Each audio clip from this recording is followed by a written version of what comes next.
Hey, guys, welcome back and happy Saturday. All right, so there's a lot to unpack today, and I'm just going to start jumping into it. If you didn't catch our other pre records this morning, then go ahead and catch them. But as of right now, we're back to talk about Joe Giudice, Teresa Giudice's former husband from the Real Housewives of New Jersey. And apparently, he's not giving up on his fight to get back into the United States. Now, we know that he was deported. We have all the details on that and what he's trying to do now. He's lawyered up. So we're going to see how this plays out. But guys, if you haven't already, go ahead, smash that like button. If you're not subscribed, get subscribed. And don't forget to hit that notification bell because, well, you don't want to miss anything we have coming up. With that, let's jump right in. It's time for all your binge-worthy pop culture news. Welcome to Up and Adam. All right, guys, so it looks like Joe Giudice has hired a new attorney to help him in his deportation case so that he can return to the United States to see his children. Now, we know that he was on the show Real Housewives of New Jersey with Teresa Giudice. They share four daughters. I believe it's Gia, Melania, Adriana, and Gabriella. That's who it is. I was thinking in my head, what other daughter is it? By the way, their daughters are so beautiful, but we know that he was arrested, she was arrested, and they both served time in prison. So now, apparently, from what we're hearing, a source close to Joe Giudice is telling Us Weekly, well, told them on Friday that he wants to come back after spending 2 years in his native country of Italy. He was deported in October of 2018 after serving 3 years in prison for fraud. He said, I would like to be able to see my children again in our home state, be a part of their lives, be physically present when they need me, and watch them grow up. He also talked about his grandmother a little bit, saying, I yearn to hold my grandmother in my arms again before the time comes where she is no longer on this earth. I want to be with my mother, my family, to be in the place that I have called home since I was a year old.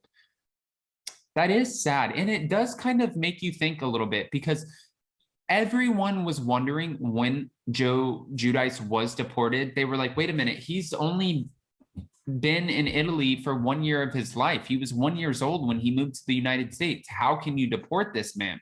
Well, some speculate, and that's all it is total speculation. And even Joe Giudice himself has said this before, that they made an example out of Joe because Joe was committing fraud. He paid his time, but they were like, if you're going to come into this country and commit fraud, then we are going to deport you back to your home country. But he's only been there for 1 year. I mean, listen, I'm not even going to try to understand the legal system and how all of this works, but it does kind of blow my mind at the end of the day. And I'm curious to see if he's going to end up coming out of this on top. I think that's fair to say the least. Anyways, according to the outlet, Joe's manager, Dominique Inchinton, connected him with the immigration lawyer, Jessica Cadavid, who is helping the Data 4 in his legal battle. Well, it was said by Joe, I'm hopeful and I pray that I can eventually go home in the future. And he said, right now I'm frequently meeting up with my daughters in the Caribbean. He meets up with them in the Bahamas, but as of right now, it's just not the same. Now, his attorney said that she's been working on the case for over 2 months and is filing a waiver of inadmissibility, which in her words is kind of like a forgiveness from the United States government.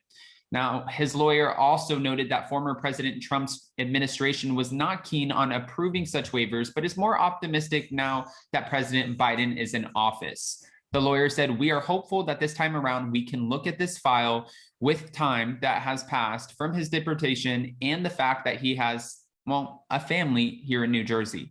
He still has children. He could ask the government for forgiveness and at least come back to be able to see his family. She also said that it could take 14 months at minimum before a judge will be able to address Joe Giudice's case. So he's already been gone for a couple of years, which means he's probably going to spend, I'm guessing, another 2 years minimum there.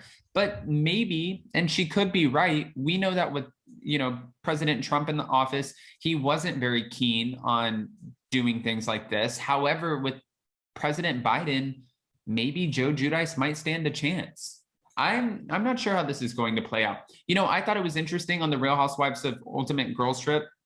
Real Housewives Ultimate Girls Trip. I thought it was interesting that Teresa shared, first of all, they're all breaking the fourth wall, which I love. They're giving us intimate details about their own franchises, which I think is really great. So it's a completely different kind of production, which is amazing because it feels like it's evolving.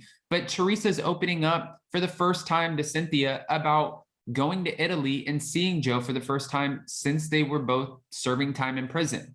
Now, when she talks about this, she says, listen, I went and I met up with him. And then when I did, he laid on top of me. He tried to kiss me and I couldn't even open my mouth. She said that she was not into it. She was not grossed out, but she felt nothing. She holds resentment because her mother passed away while she was in prison and she didn't have any opportunity to spend that time with her mother. Now, I know what some will say, and I've read some comments about this. Well, you do the crime, you do the time. But at this point, we still don't know if Teresa even knew what she was signing. Now, Jen Shaw, in this whole legal situation, if in fact she is found guilty, she's been made to look like she's the whole mastermind ringleader of this operation, even though she's still innocent until proven guilty. But for Teresa Giudice, her signature, they were on documents. And if she didn't know what she was signing, that's not an excuse, but it makes you think. I don't know. And she also did her time and she paid her restitution. I just feel so bad that her mother passed away while she was actually in there. I wouldn't wish that on anyone. But anyways, guys, I don't want to just go on and carry on and give you my opinions and not ask what you guys think. So I do want to ask you, what are your thoughts about Joe Giudice trying to get back into the United States? Do you think he'll be able to pull it off? And if he is able to pull it off, well, what's it going to look like for him as far as time? How long will it take? I mean, honestly, I think Teresa will freak out if Joe ends up back in New Jersey, only because it's going to be so awkward for her.